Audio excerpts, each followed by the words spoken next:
Mr. Speaker, on the eve of the 25th anniversary of the tragic events at Polytechnique, we will be debating C42, which would allow someone to circulate freely with a dangerous weapon in the trunk of his vehicle.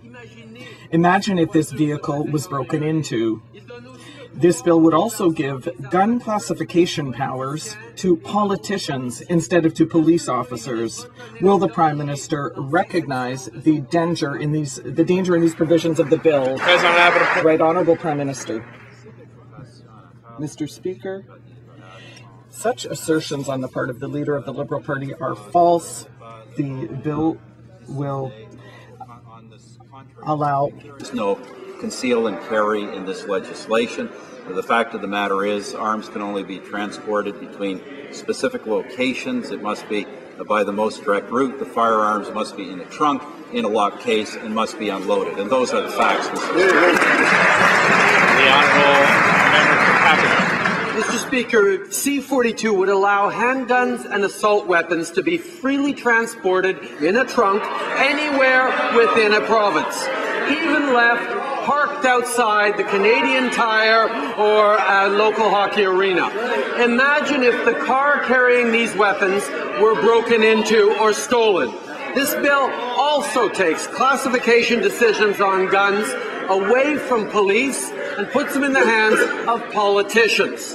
Both these provisions threaten Canadians' safety. Will the government remove them from The Right Honourable Prime Minister. Well, Mr. Speaker, as I just said, and I will repeat, the statements the Liberal Party leader has made are recklessly irresponsible and false. The fact of the matter is, under this law, current law, and this law, Mr. Speaker, firearms can only be transported between specific locations. They must be in a locked case, they must be in a trunk, and they must be unloaded. And Mr. Speaker, those are the facts, but we expect this kind of distortion from the party that brought in the long gun registry and is itching to bring it back.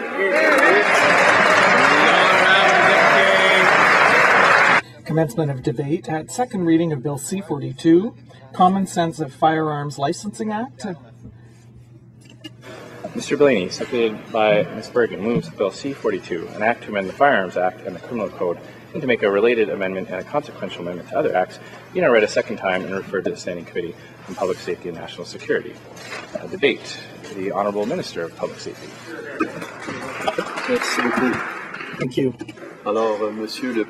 Mr. Speaker, I am very pleased to rise in the House today to commence debate on Bill C42, as the Deputy Clerk has just said, which deals with the Common Sense Firearms Licensing Act.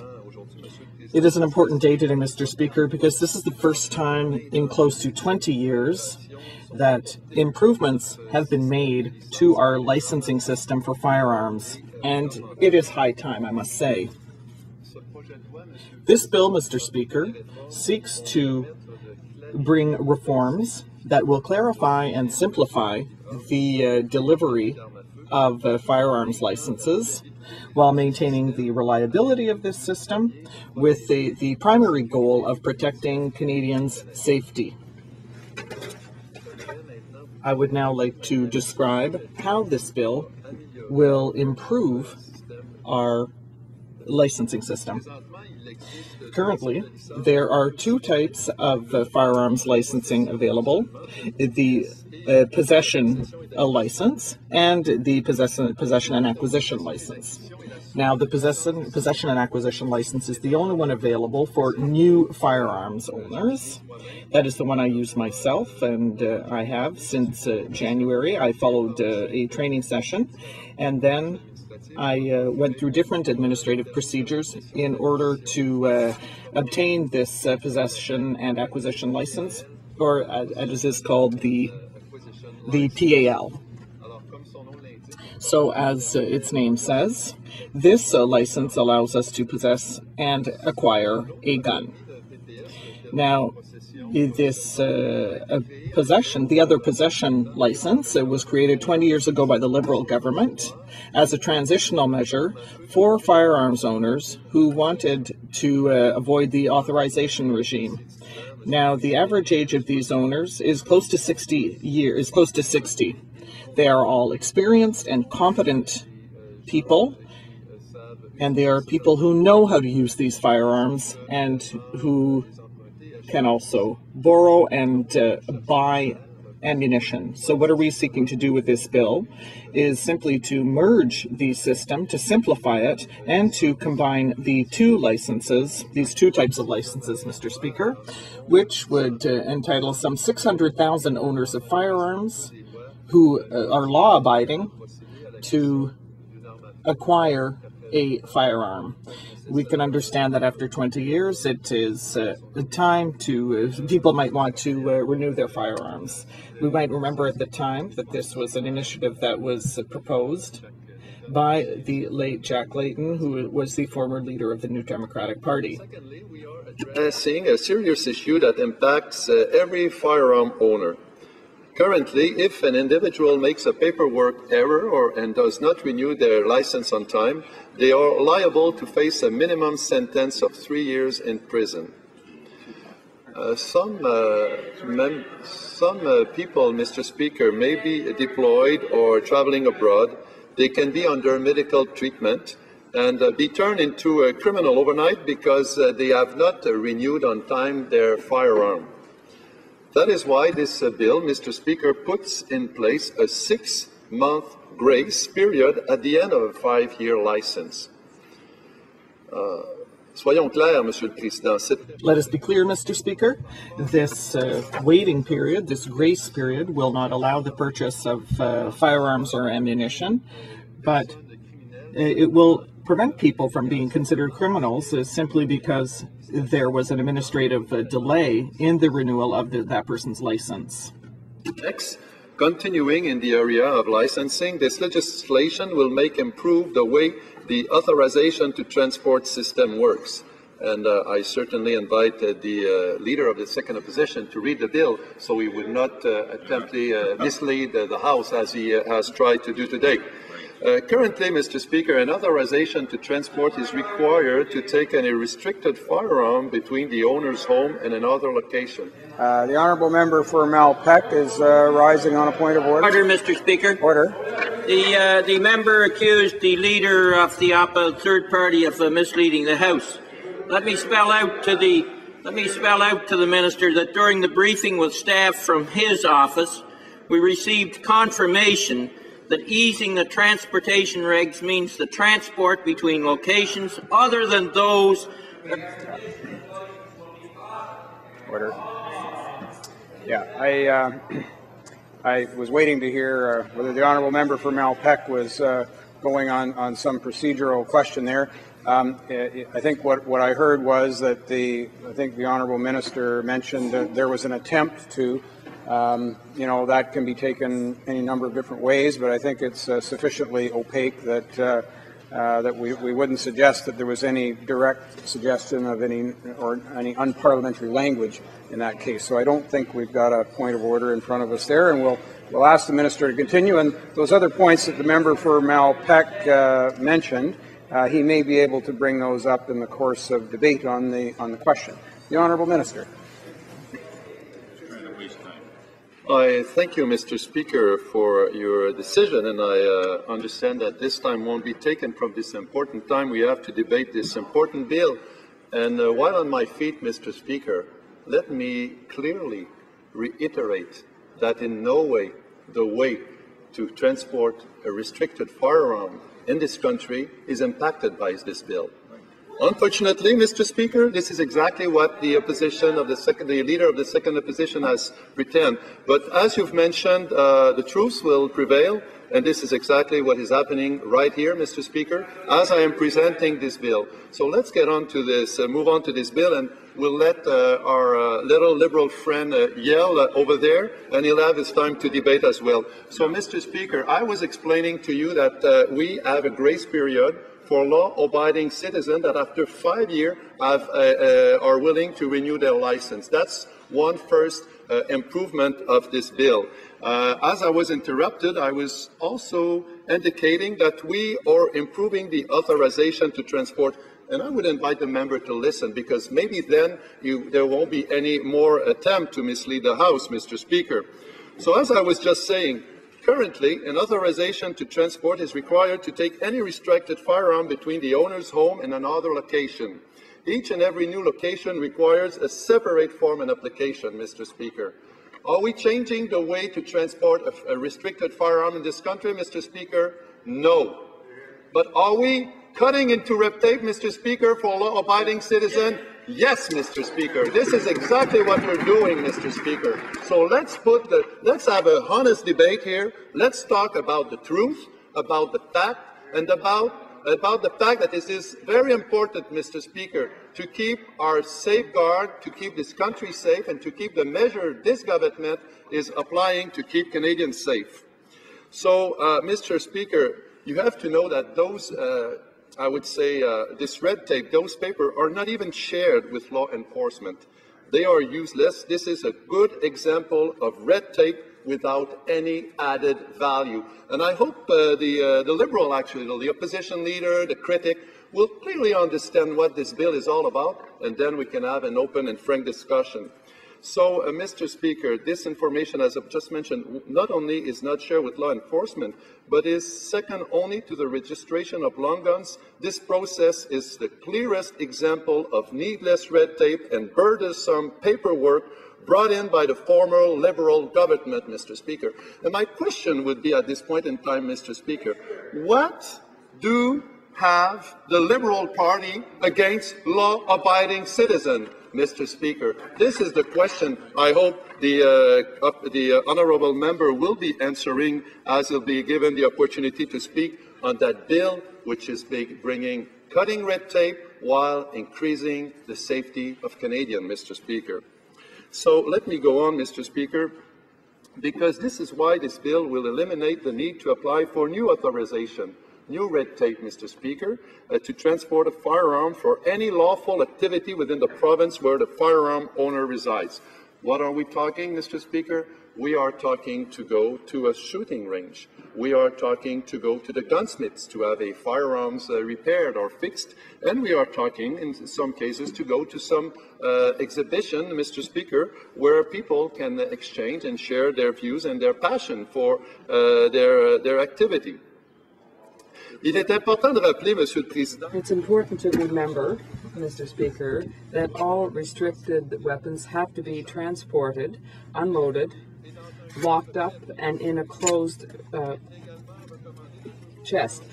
It is recommended to always transport them in the trunk of a vehicle. Here, an opportunity to educate my honourable colleague on the other bench, maybe the leader of the second opposition, who maybe have a need to refresh his knowledge on the way to carry a restricted firearm in this country, Mr. Speaker.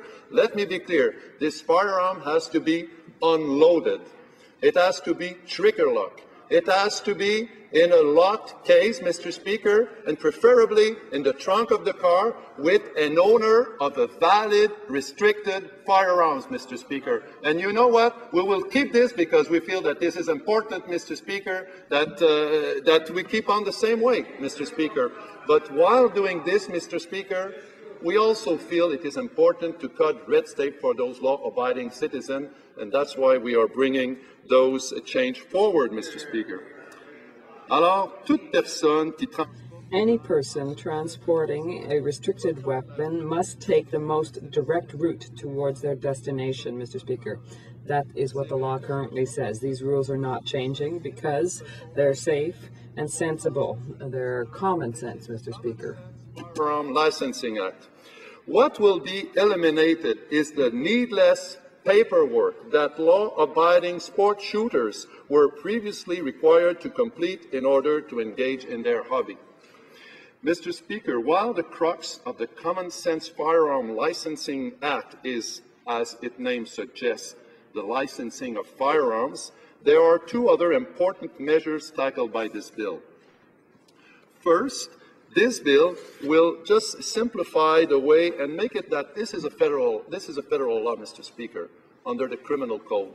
So isn't it logic that this law be applied the same way across the land?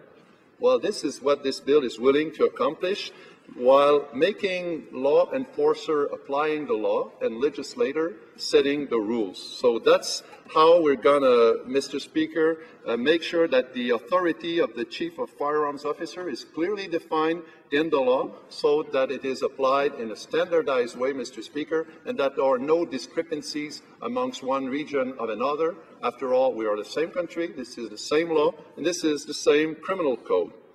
So, Mr. Speaker, les lois d'armes à feu sont des lois canadiennes. Firearms laws are Canadian laws, and I firmly believe there has to be a Canadian standard for the implementation or the enforcement of these laws, and that's exactly what this bill is proposing to do, to simplify and make uniform the licensing regime. Comments today to decisions that created criminals out of law-abiding citizens overnight. Well, Mr. Speaker, many Canadians were shocked to realize that some owner of illegal firearms for years, for decades, were turned into criminal overnight, Mr. Speaker. This is not acceptable. That is why we are addressing this issue in that bill. The Common Sense Firearms Licensing Act will end the ability of the Canadian Firearms Program to make a final decision on reclassification of firearms without an oversight by elected member of parliament. So why are we doing this, Mr. Speaker? Because the law-abiding owner of the Swiss arm and the seized firearm, Mr. Speaker, are law-abiding citizen and should not be treated as criminal. And this is why we are bringing this legislation forward for that specific part. So therefore, the government will have an oversight mechanism for decision on the classification of firearms. And once again, Mr. Speaker, let me be clear, these decisions will be taken on the advice of technical experts who are knowledgeable about the workings of firearms. To that end, Mr. Speaker, this is exactly what will happen to the CZ and the Swiss Arm family of rifles to have the original reclassification restored when the bill is proclaimed into law, Mr. Speaker.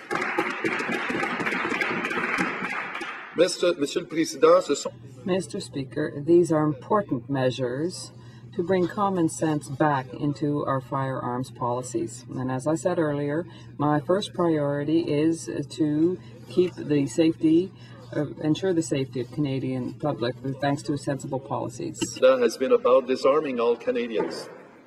It was about making hunting and sport shooting so onerous, so filled with time-consuming paperwork that no one would be interested in pursuing these Canadian heritage activities, Mr. Speaker.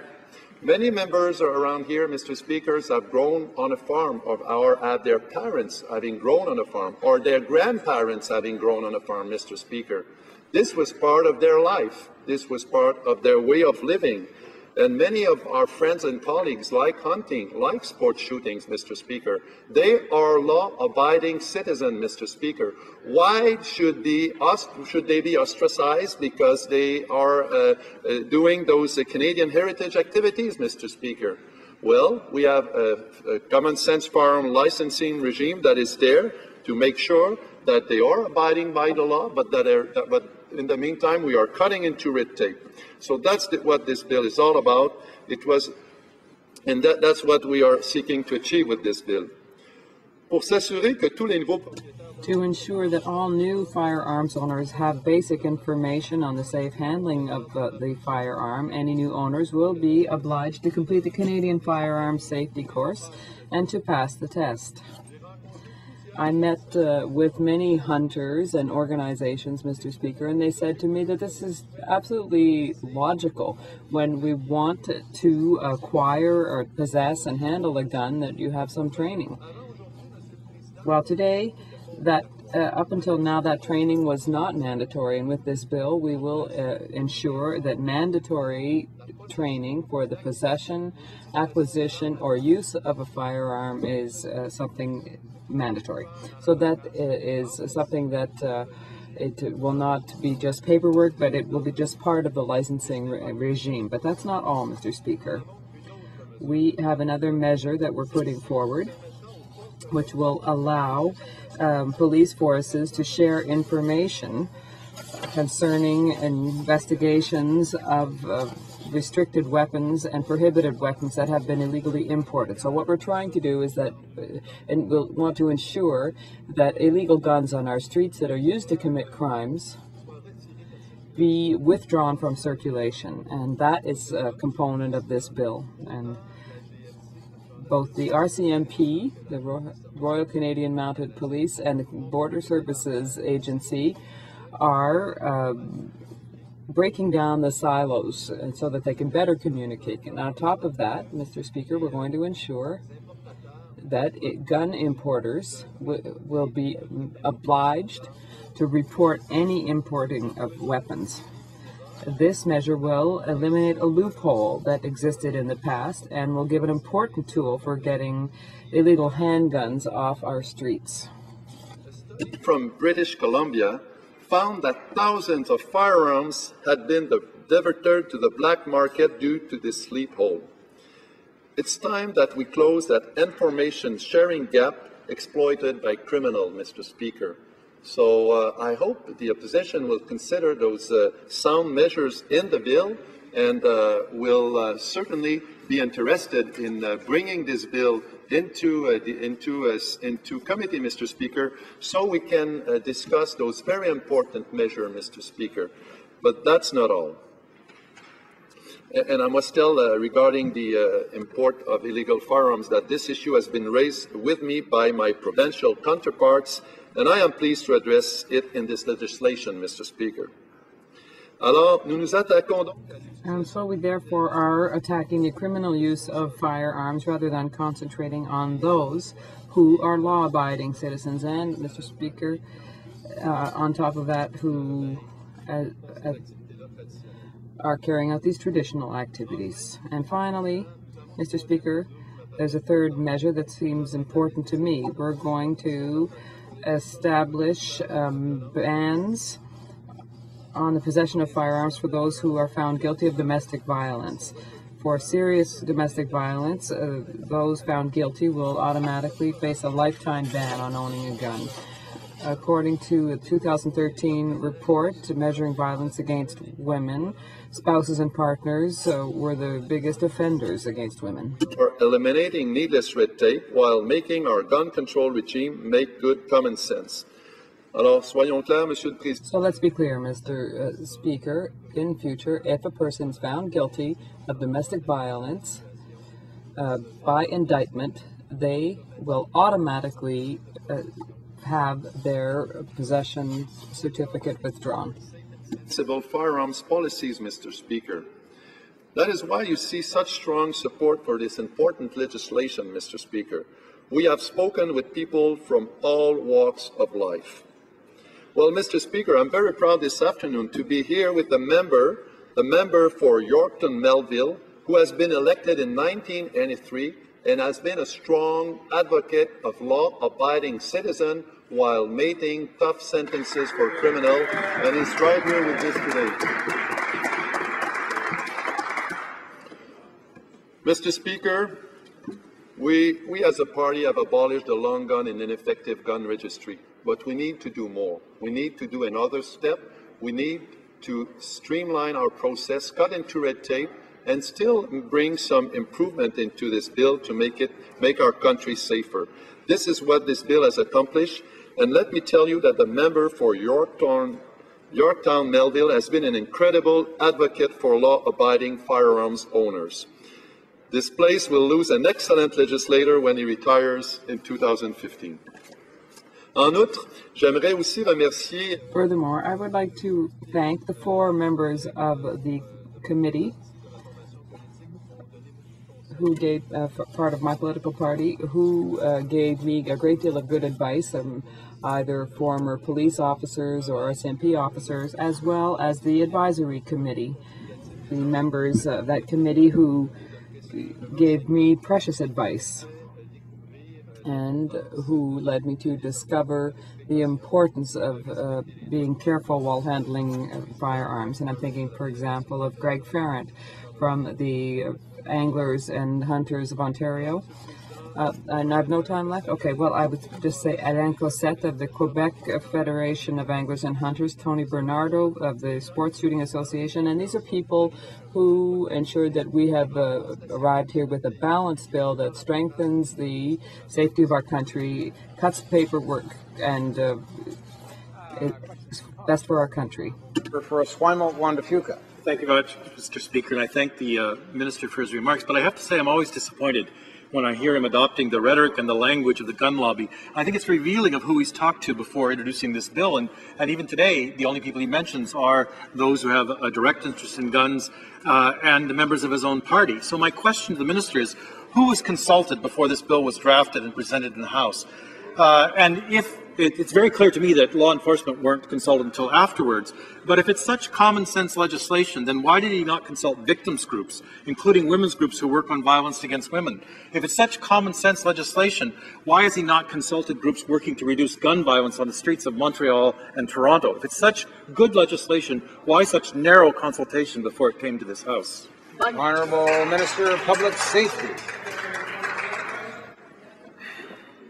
Monsieur le Président. Well, Mr. Speaker, in my speech, I made reference to the studies that clearly demonstrate that violence against women often comes in the domestic area, and there are specific measures in this bill to ensure that people found guilty who are found guilty by indictment of domestic violence will lose their ability to own a gun. And I think that when my colleague looks at the bill more in depth, he'll realize that this bill indeed simplifies the lives of hunters. And my question is, what does he have against anglers and hunters and farmers who use guns to hunt? I ask the question because why complicate their lives? Does he agree that the measures put forward here in terms of importing firearms will reduce the number of illegal weapons on our streets? Does he intend to support the bill? Because what we want through this is to reduce crimes committed by illegal guns while at the same time simplifying measures for law-abiding gun owners. The Honourable Member for Malpeque. Well, there's certainly not much in the bill that will reduce crimes by illegal guns, Mr. Speaker, but I listened closely to the Minister's remarks, and I will say there is some things in this bill we like, and there's some things that we don't, and I will be talking about that later. But you know, isn't the real reason? It's interesting. The Minister mentioned the member for Yorktown, Melville, but his. One of his staff, and I respect the member for Yorktown Melville immensely, Mr. Speaker, and did work hard here for all those years. But he had an assistant by the name of Dennis Young, and he was he made a statement publicly here lately that about this bill, saying that it leaves us, referring to supporters of the Conservative government and gun owners, leaves us feeling a bit like we're just used for fundraising. And so isn't the real reason why this bill is coming forward? I listened to the Minister try and attack the NDP, try and attack the leader, the Liberals, accuse the Liberal leader of misleading the House when he wasn't. Isn't the real reason, Mr. Speaker, all about this stuff and Conservative fundraising, and not only Canadian 20s, Mr. Speaker, but American 20s, maybe a little money from the Canadian Rifle Association as well. Isn't that what it's about? To enliven that.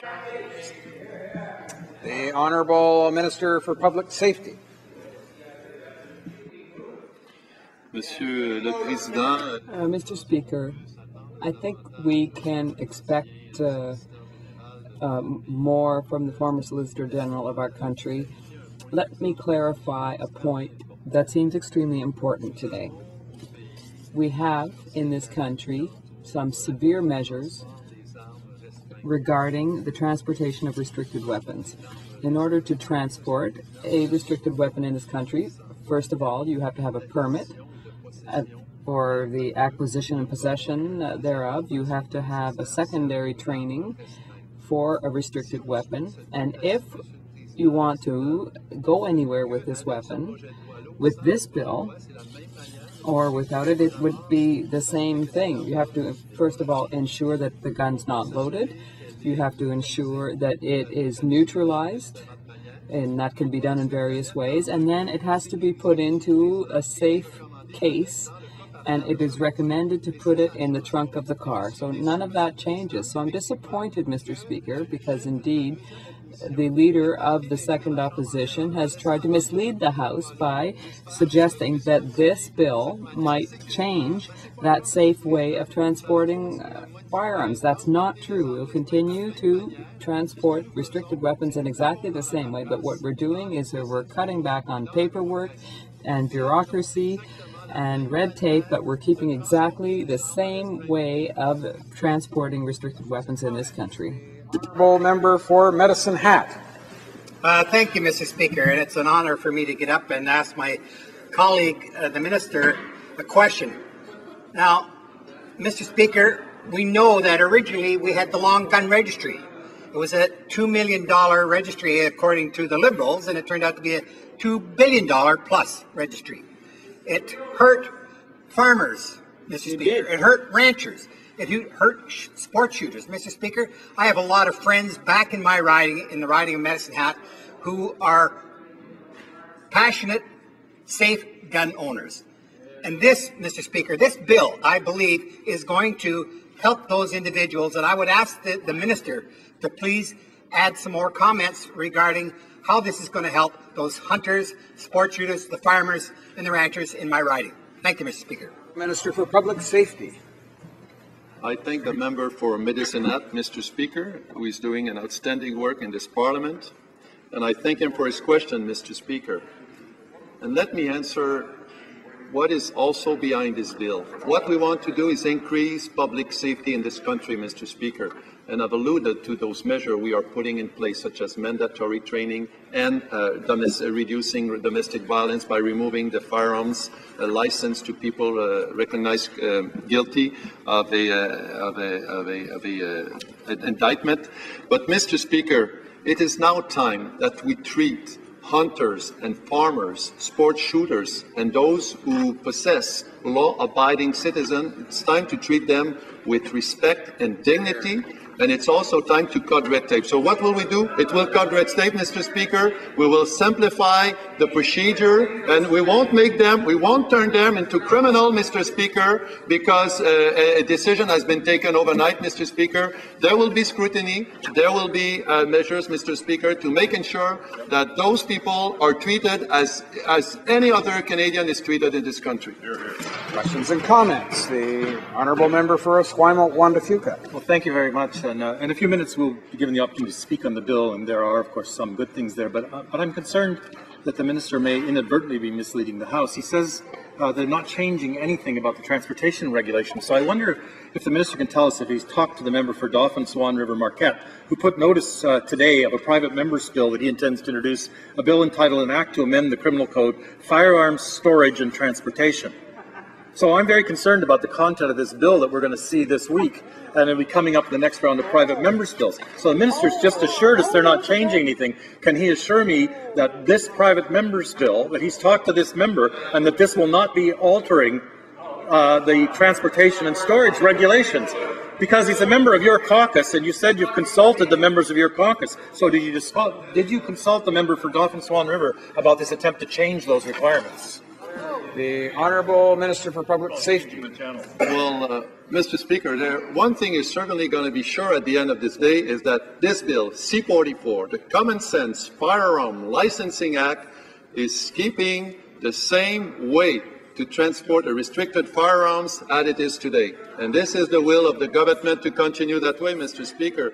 But let me be very clear, Mr. Speaker. Once again, to carry a restricted firearms, it has to be unloaded, Mr. Speaker. It also has to be trigger lock or neutralized in any other way to do it technically. It has to be in a locker that is safe, in a box that is safe. And hopefully, if we are to travel with it, it has to be in the trunk of a car, and it also has to be with a valid owner of a restricted firearm licensing, Mr. Speaker. And this bill, frankly, is not addressing this.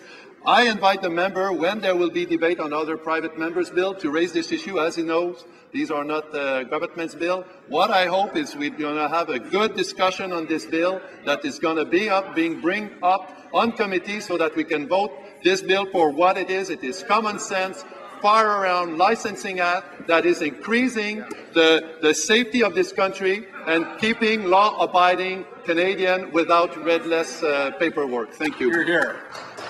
Resuming debates, the honourable member for Esquimalt, Wanda Fuca. Thank you very much, Mr. Speaker. Mr. Speaker, I rise today to speak against Bill C42, the so-called Common Sense Firearms Licensing Act. While this is not the most egregious short title assigned by the Conservatives to a bill, even in this session, this bill might better be titled the Special Interest Firearms Licensing Act.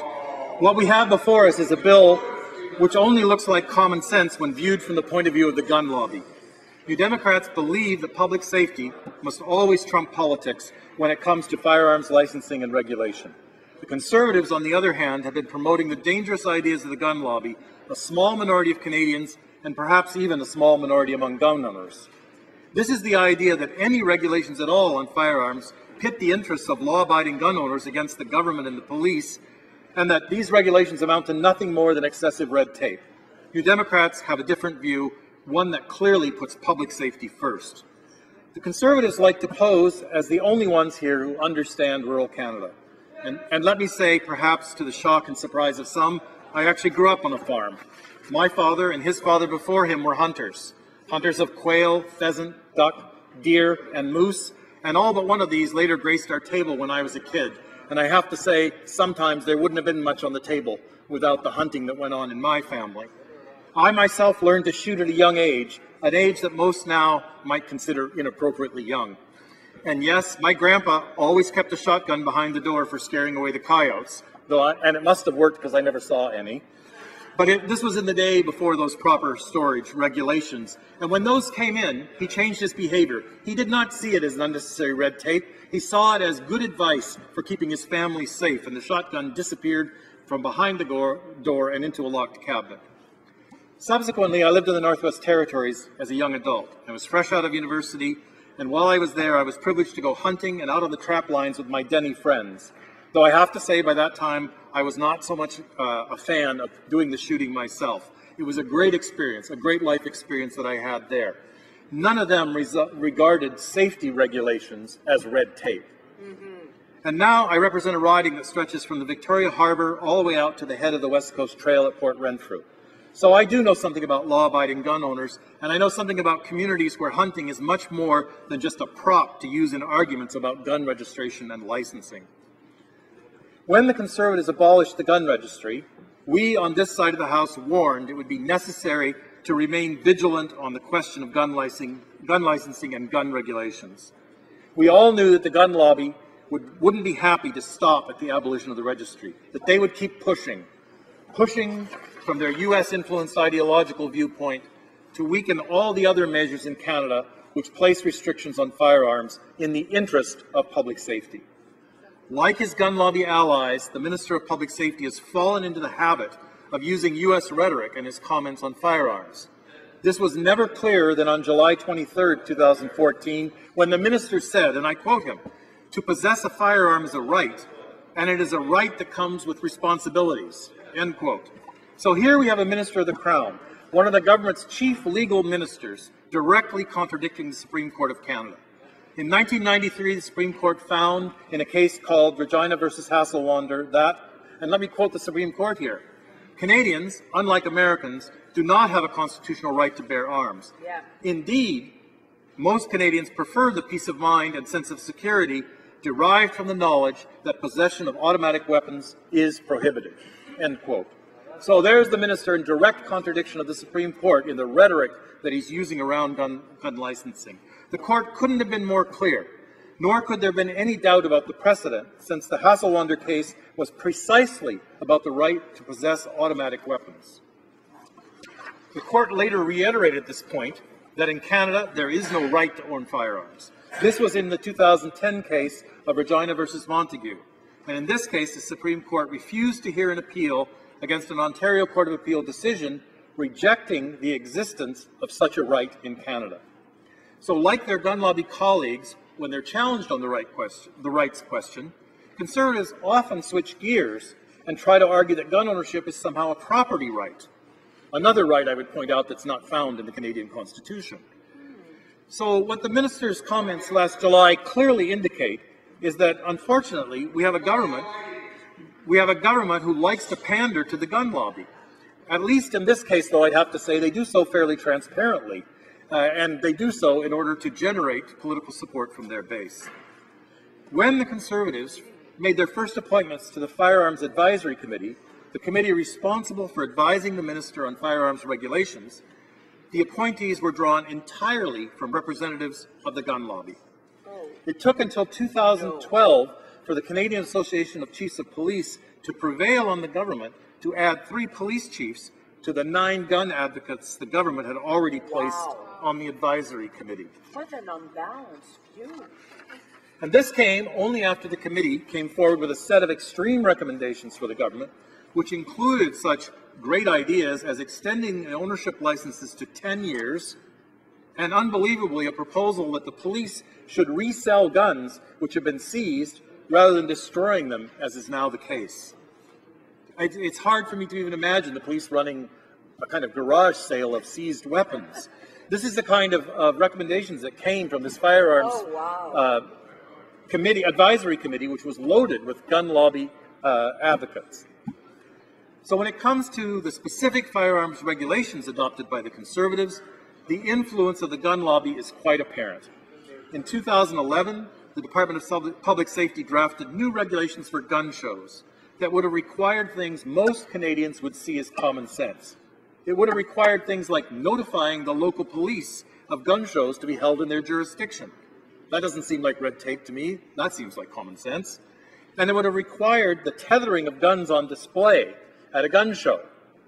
Again, if you've ever gone to a cell phone kiosk, you find the cell phones tethered. Why not have this important public safety measure of tethering guns at a gun show? So these gun show regulations were to have been brought into force in 2012. But no, that didn't happen. Instead, the Conservatives junked the proposed regulations altogether after complaints from the gun lobby that these new requirements were too onerous. I guess we should have seen this coming, because the Firearms Advisory Committee called for scrapping the gun show regulations in its March 2012 report.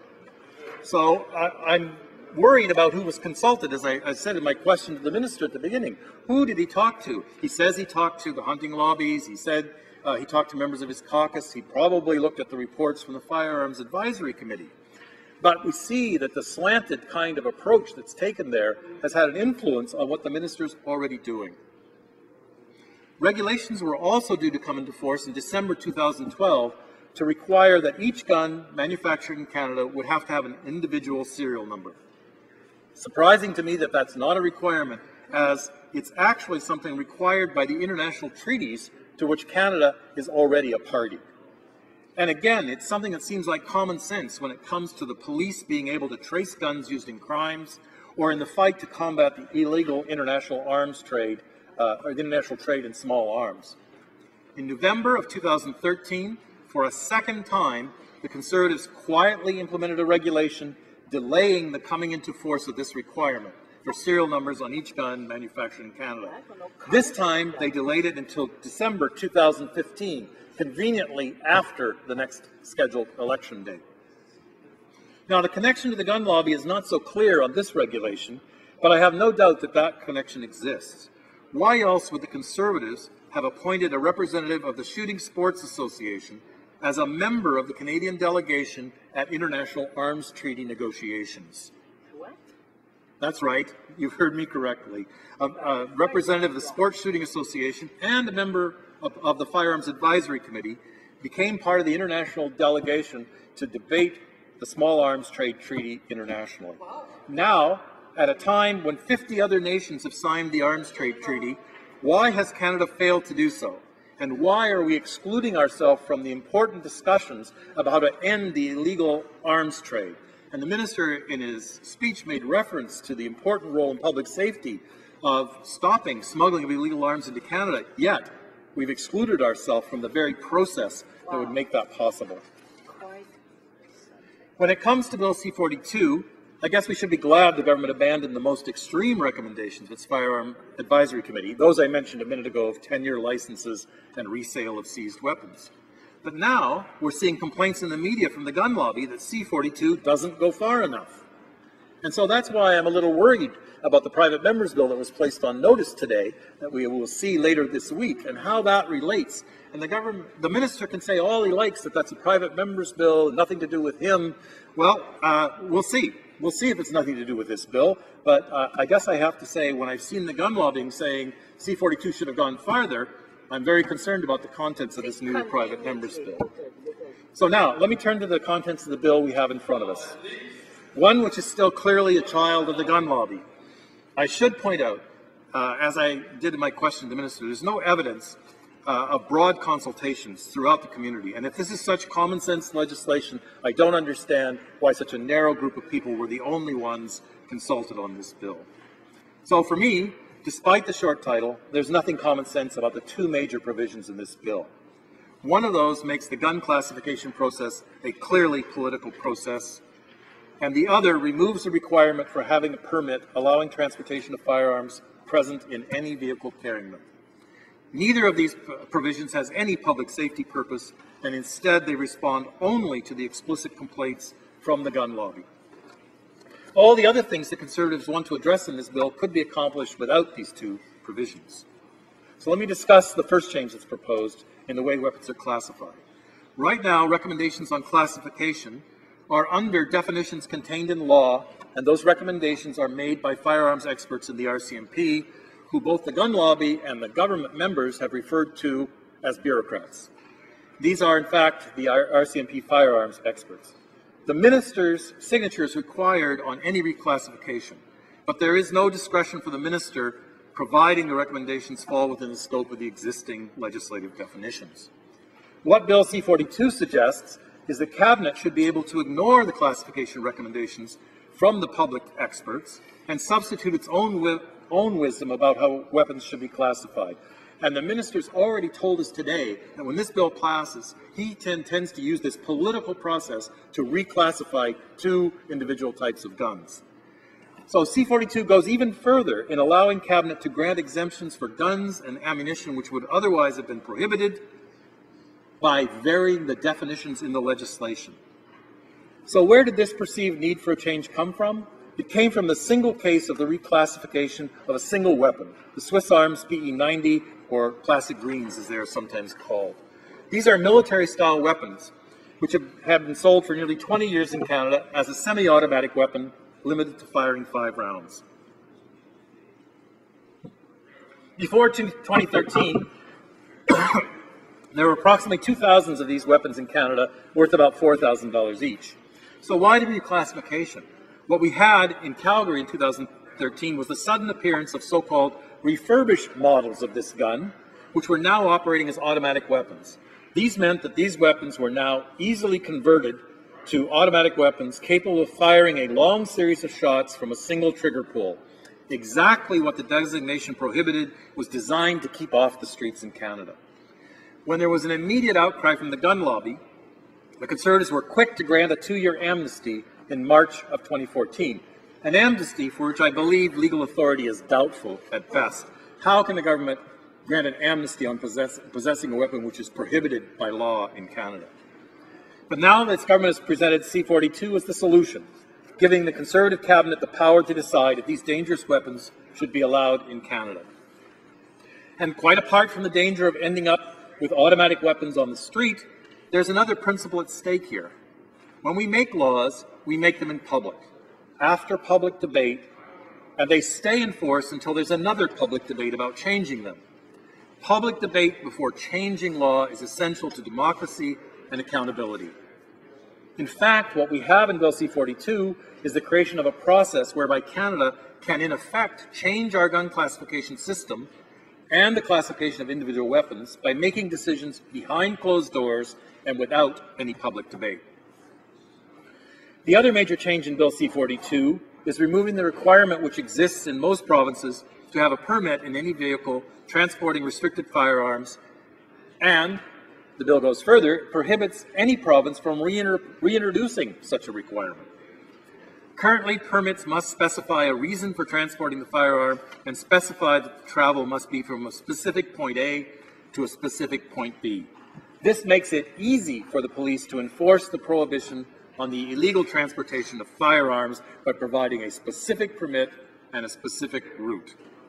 C42 rolls transportation permits into the license to own firearms.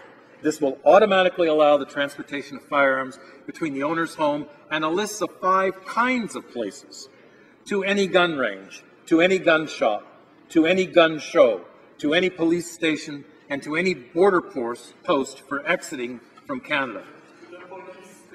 This provides a vast array of excuses for having weapons in a vehicle along a myriad set of plausible routes.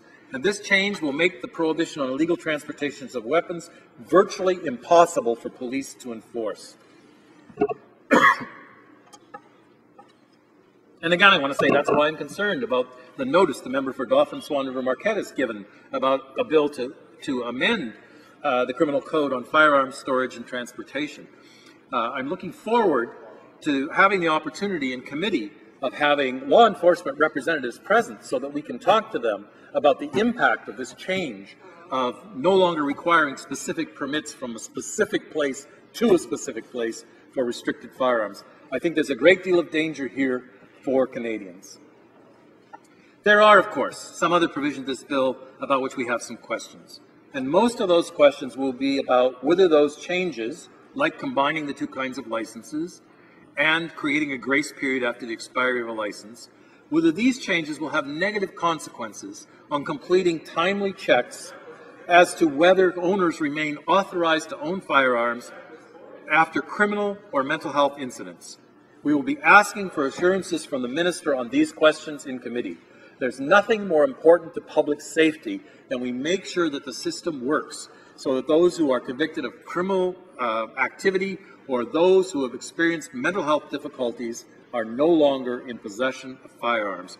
And you have to look no further than this Parliament Hill to understand the importance of those kinds of checks. Now, does anything in this bill look good to the Democrats? The Minister was asking me that earlier as a kind of heckle. Certainly, measures which make prohibitions on gun ownership easier in cases of domestic violence are very welcome, as are expanded requirements for gun safety courses. And since there are a couple of positives in this bill, the Minister might ask, well, why aren't we trying to improve this bill in committee? Why haven't we said we'll support it at second reading? Now, I have to say, I've become more than a bit cynical about this. On Bill C44, just last week, the Minister assured me we could have full debate in committee on the bill expanding the powers of CSIS. He said it was up to the committee to make its own decision, as if the government doesn't have a majority on every committee, and as if his parliamentary secretary didn't move motions which restrict debate in committee. I mean, it beggars belief that you would make this argument in the House of Commons. But on Bill C44, where the government said it would like all party support, and where we clearly were told by the Minister that the Public Safety Committee was the place for detailed debate, this afternoon, while we're in the House here, the committee is getting its only afternoon with opposition witnesses. It's only 2 hours to discuss the bill that's expanding the powers of CSIS. So that's why, Mr. Minister, even though there are a couple of good things in this bill, I can't argue that we should support the bill to go to committee and try and fix the rest, because the experience again and again we have in committee is limited time, limited witnesses, and the absolute refusal of the government to accept even the best intentioned, even the most non-political amendments from the opposition. So clearly, Mr. Speaker, public safety is not the priority for Conservatives in C42. In fact, its 2 main provisions seem to present clear threats to public safety to me. If we have political decisions being made about whether a gun is or is not a prohibited weapon, I don't think that bodes well for future public safety. And if we have this gray area that we've now introduced in terms of transportation of weapons, I don't think that bodes well for public safety.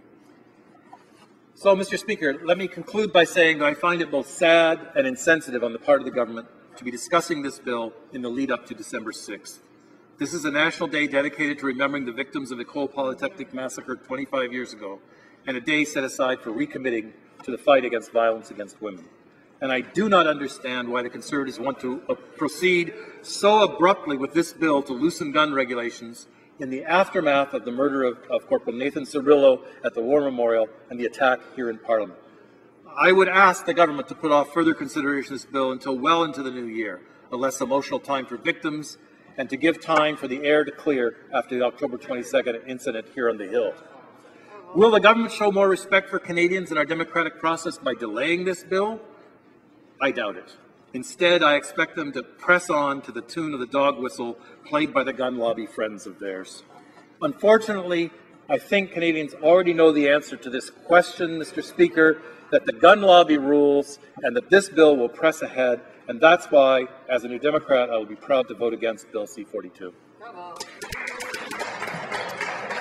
Questions and comments. The Honourable Parliamentary Secretary to the Minister of Agriculture. Well, thank you very much, Mr. Speaker. I'd like to, I guess, make an observation. The observation is that criminals who commit gun-related crimes don't follow the law. And what the Liberals did in their era, Mr. Speaker, is they tried to curtail crime by shackling and burdening law-abiding gun owners. Those would be gun owners who follow the law, like myself, because I'm a gun owner myself, Mr. Speaker, burdening them and shackling them with unnecessary and complicated laws and restrictive laws. Now, the minister has brought about a bill to ease that because they are law-abiding gun owners, Mr. Speaker. Unfortunately, the NDP have bought into the misguided Liberal logic that somehow criminals follow the law when they don't. So I'm wondering if this member could in fact just agree that criminals don't follow the law and that the intent of this bill is actually to respect law-abiding Canadians and the fact that they are allowed to own guns and they should not be shackled and overburdened, Mr. Speaker, with unnecessary rules, regulations and laws. There have to be a minimum amount in place, but not unduly so as was presented by the Liberal Party in their day, Mr. Speaker. For us, Wanda Fuca. Well, I thank the Parliamentary Secretary for his question. I guess I would have to start by saying that everybody's law-abiding until they're not. And so the question doesn't make much sense to me. It's more of the rhetoric from the gun lobby. Obviously, there are legitimate uses for guns. There are legitimate demands for having guns. If you're a hunter, if you're a sports shooter, we totally accept that on this side of the House. What we're saying is that we have to have reasonable regulations in place to protect public safety. And the first way you have to judge these laws is, do they protect public safety? Not, do you have to fill out forms, right? Questions and comments? The Honourable Member for Malpeque. Thank you, Mr. Speaker, and I have a question for my honourable friend who we sit in the committee together, and I guess one of the most he raised a number of points in terms of some of the witnesses that we would need to hear from at committee. Canadian firearms officers, police, people who have been involved with transport of guns, etc. One of the difficulties, as we know, and both he and I are missing the debate on C44 because the government called this bill at the same time. And the problem is, I would wonder what the member's thoughts are, and could he tell Canadians the problems with committees in terms of, yes, we may have this debate in here, it'll likely be closure put on it at some point in time. How is our ability curtailed at committee to hear the proper people we should hear from to deal with this issue? And one of the most important to deal with this issue, Mr. Speaker, is the issue my leader raised in question period, and that is the open-ended transportation of guns. Yes, they had to be in a trunk locked, but as the Parliamentary Secretary to the Minister of Agriculture said, criminals don't follow the rules. Of course they don't. But if there's guns in trunks of cars, most of the guns criminals use are stolen from legitimate gun owners. And isn't that a problem with the new transport rules? Member for Wanda Fuca. Well, I thank the honourable member for his question, and I guess there's two things there. One I would say is I'm a former municipal police board member, and I've done a lot of international policing work. And it's very rare that you come across police who believe that gun regulations are red tape. Yes. Police are very supportive of reasonable regulations. They don't want extra forms. They don't want extra time wasted. But reasonable regulations are something that police are quite often in favor of. So I look very much forward to having the time in committee to hear from law enforcement officials on the question of transportation of weapons. However, I have to say, as I did earlier, I've kind of lost my faith that we're going to have adequate time in committees after my experience with C44. I would ask the minister again, but I know his answer that it has nothing to do with him and his parliamentary secretary and the majority on the committee. It's just out of the air that we get these restrictions on time and the number of witnesses. Questions and comments. The Honourable Member for Saint Bruno Saint-Hubert. Thank you very much, Mr. Speaker. Since I was elected, and all Canadians have noticed this Conservative government, it does not govern for Canadians, but rather for its own base. And today with Bill C42, we realize that the firearms lobby has been working very hard for this. Now, we know that this government did not consult organizations that are tasked with and that there will be changes to public safety, and that is the case in Quebec too. So doesn't my colleague think that Bill C42 flies in the face of the concept of public safety and citizen safety? Well, I think they all remember for questions, and that's exactly my point, that public safety has to be our first concern in any of the changes that we're making to gun licensing and gun regulation. But I would also like to remind the House that when the gun registry was being eliminated, the Conservatives were saying that's all we need to do. And now here we are with another bill that loosens licensing and regulation. And sometime later this week, we're going to have another private member's bill that says we have to do something else. So we're on a very, I would say it's a slippery slope, but it seems more like an express train to keep making more and more and more changes at the behest of the gun lobby and forgetting the importance of keeping public safety at the center of what we do. Questions and comments? The Honourable Minister of Public Safety. Mr. Speaker, I'd like to thank my colleague for his speech, and I noticed that his family also has roots, like many Canadian families, know how to safely handle firearms. So his former leader, Jack Layton, had proposed measures that are in this bill, that is the merger of the two licenses, that is the PAL and the possession license. So why today are they flip-flopping all of a sudden on a policy that seemed to be their party policy before? Why are they opposed to this specific measure that was advocated by their own former leader?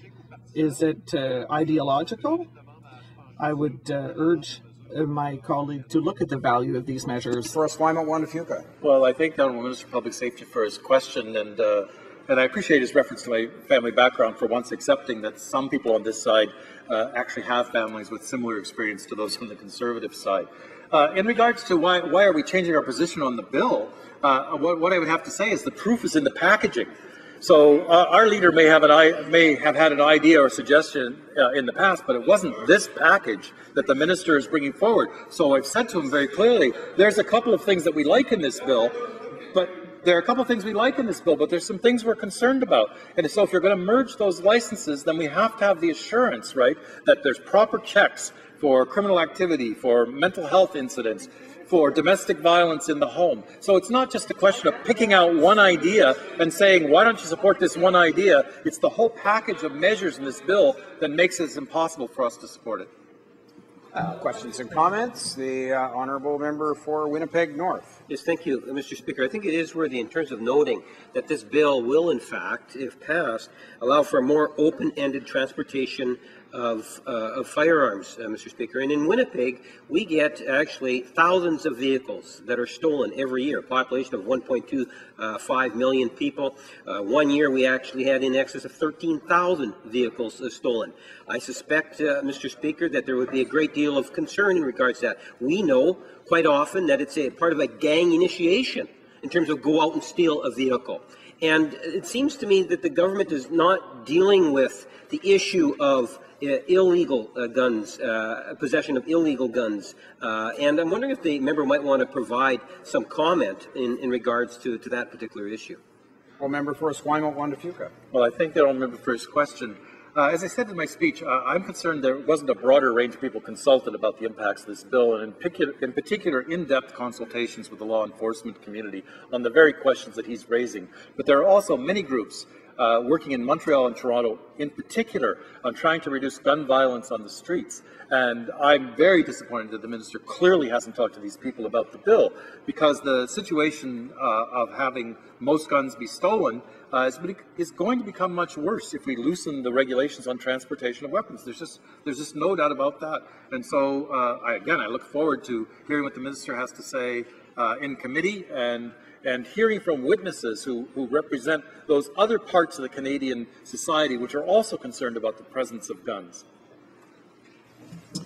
Before we go to resuming debate, it is my duty, pursuant to Standing Order 38, to inform the House that the questions to be raised tonight at the time of adjournment are as follows.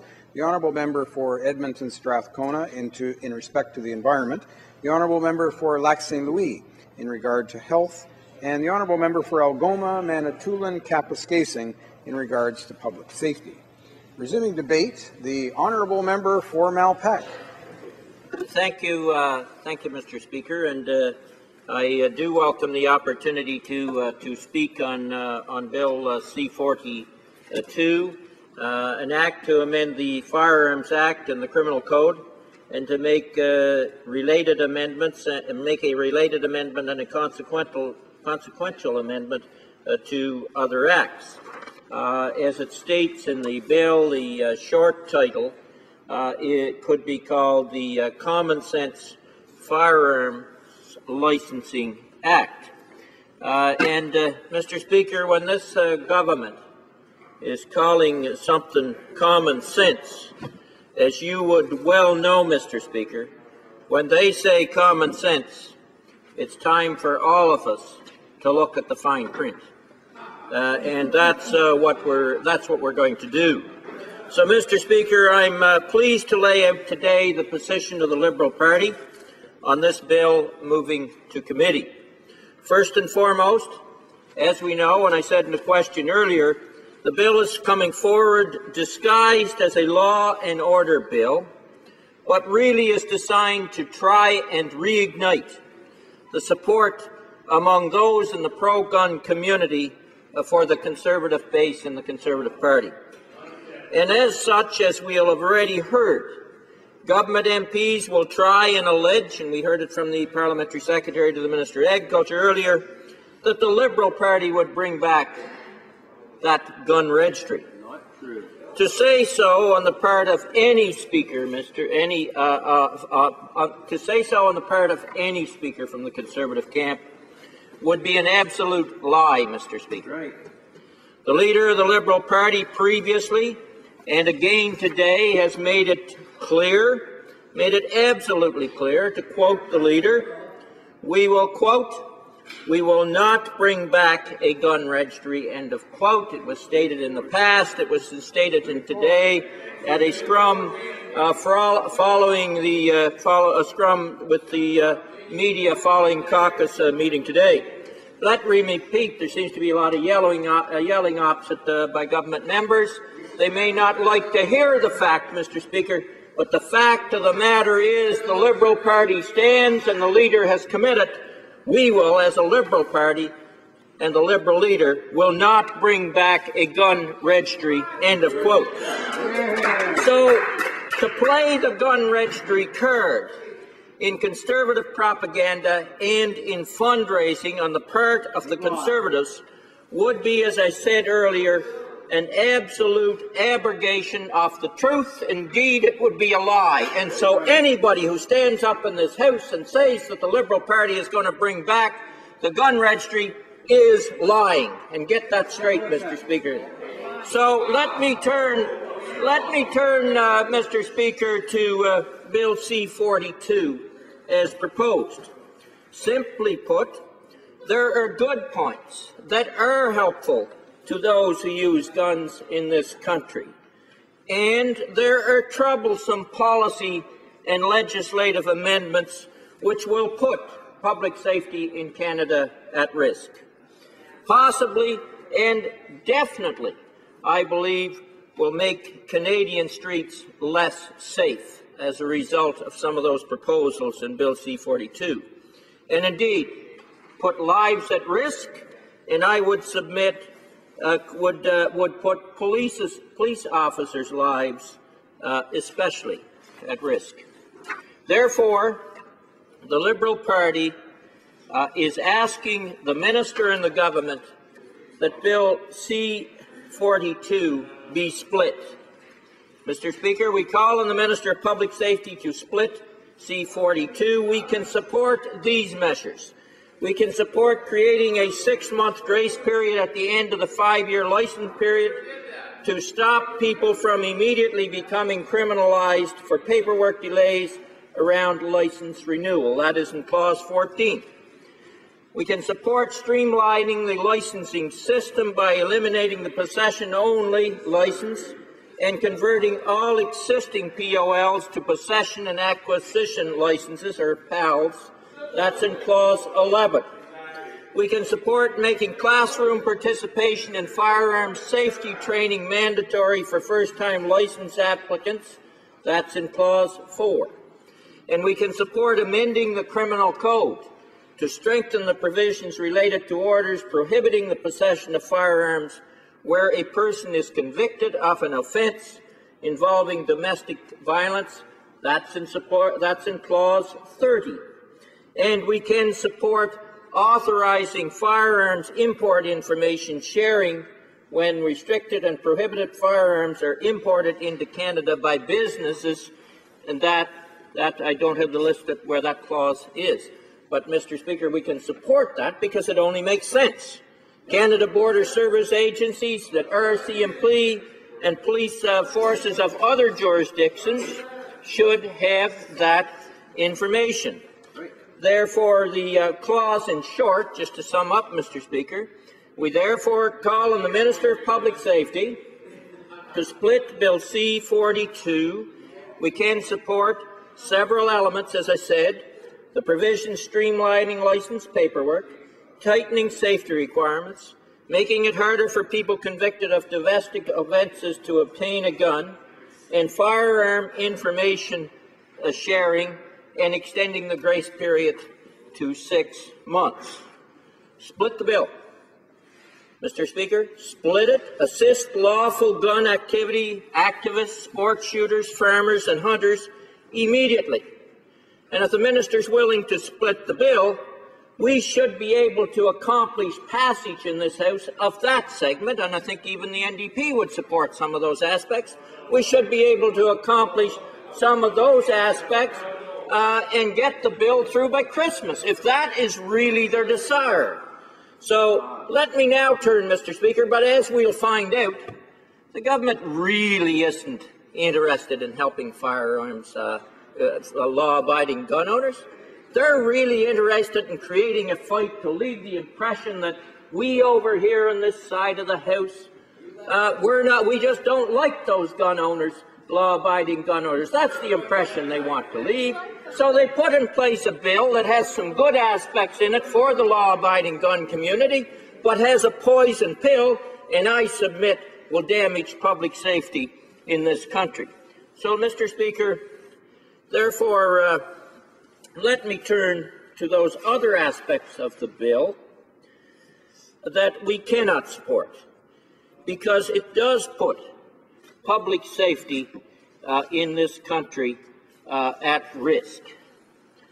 The bill, in short, the bill first, it eliminates the need for owners of prohibited and restricted firearms to have a transportation license to carry these guns in their vehicle. So it eliminates that need for every time you transport. This means they could freely transport handguns or automatic weapons anywhere within their province. And in fact, we know the reality, although they're not supposed to. And in the in the backgrounder, they can travel with restricted and prohibited firearms for traveling to shooting ranges for practice as a competition, returning to an individual's home following a chief firearms officer approval of transfer of ownership, going to a gunsmith, a gun show, or a Canadian port of exit, going to a peace officer or a CFO for verification, registration, or disposal. There's such a mix of things when you give them the broad transport license, Mr. Speaker. It's an accident waiting to happen. And so, you know, open transport. And of course the guns are going to be locked. There's going to be no weapon in them. These are people who don't want to break the law. But as the Parliamentary Secretary to the Minister of Agriculture said earlier, criminals don't abide by the law. And criminals will break into those vehicles. They will take those weapons and they'll use them for wrong purposes. And so the minister, with this aspect, trying to simplify the system, is actually making the streets more dangerous. So we can't support that part of the bill, Mr. Speaker. Secondly, Bill C42 would take the power to classify firearms out of the hands of police, the experts in keeping Canadians safe, and put it in the hands of politicians like the current minister, or might even be the member for Yorkton, or it might be somebody else over there at some point in time. But it takes it out of the hands of the police and puts it in the hands of politicians, and I'll speak on that a little more in a moment. And thirdly, it takes the authority away from provincial chief firearms officers and imposes the federal minister's will upon those CFOs in the provinces by regulation. So, on that point, we have to strongly oppose. So let me explain that in a little more detail, Mr. Speaker. The bill will enable the minister to assume the authority to designate firearms, which could result in currently designated prohibited and restricted firearms receiving a non-restricted categorization, effectively having an automatic handgun or worse, receiving a designation the equivalent of a shotgun or hunting rifle. I would in fact challenge the Minister for Public Safety to speak to this point. If C42 passes in its present form, the Conservative Minister of Public Safety will be empowered to designate any prohibited or restricted firearm to that of a non-restricted firearm. This is the conclusion, Mr. Speaker, of the Library of Parliament on their interpretation of C42, and I quote, Bill C42 would give the Governor and Council, i.e. the Cabinet, the power to carve out exceptions by way of regulations for firearms that would otherwise fall within the Criminal Code definitions of restricted or prohibited weapons, firearms. This power would allow the Minister to render firearms currently classified as prohibited or restricted firearms, non-restricted firearms, and to render firearms that are currently classified as prohibited firearms, restricted firearms, end of quote. Quite literally, we would have a firearms registration system in Canada which would be open to lobbying, pressure, political favoritism, in short, a corrupted system of firearms classification. This legislation will allow a politician, through the Minister of Public Safety, to override the recommendations of experts within our law enforcement community who have been empowered to determine which firearms should be restricted or prohibited from as easy and ready access as are rifles and shotguns, the firearms of choice for farmers, sports shooters, and hunters in Canada. What this minister wants to politicize is unique. From a preliminary examination of other jurisdictions, which included the United States, Australia, the United Kingdom, Germany, and Australia, the United Kingdom and Germany, the Library of Parliament found the following, quote, "A review of firearms legislation in several selected countries has not revealed any jurisdiction in which a cabinet, a government department, or even the police have the authority to override the firearms classifications principles set out in the legislation," end of quote. So this is unique. We're politicizing the classification of guns. So the question is, where does the politicization of firearms classification, which will allow conservative politicians to work toward having full automatic firearms become the equivalent of a shotgun or hunting rifle? On this point, I'm looking forward to hearing from certain members of the Conservative Party, specifically those who in a previous life were frontline police officers, because this clause could, if the minister is pressured, put police officers more at risk than they are today.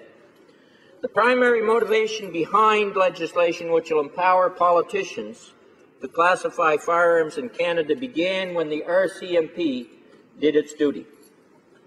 As a result, to quote the Montreal Gazette of August 30th this year, quote, "The government came under a barrage of criticism after the RCMP firearms program quietly changed the status of Swiss Arms brand rifles and certain Czech-made CZ858 rifles from restricted or non-restricted to prohibited," end of quote. The Conservative government, beginning with the Minister of Public Safety, lashed out at, quote, "unelected bureaucrats for having reclassified those firearms."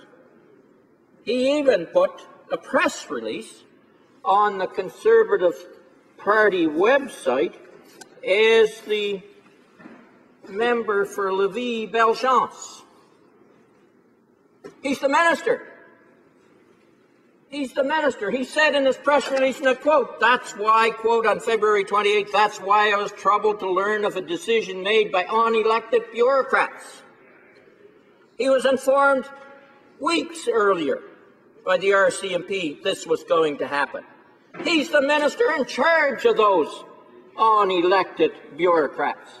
You're either the minister or not. You can't be the minister one day and the MP for a riding the next. The minister should have accepted his responsibility and done his job.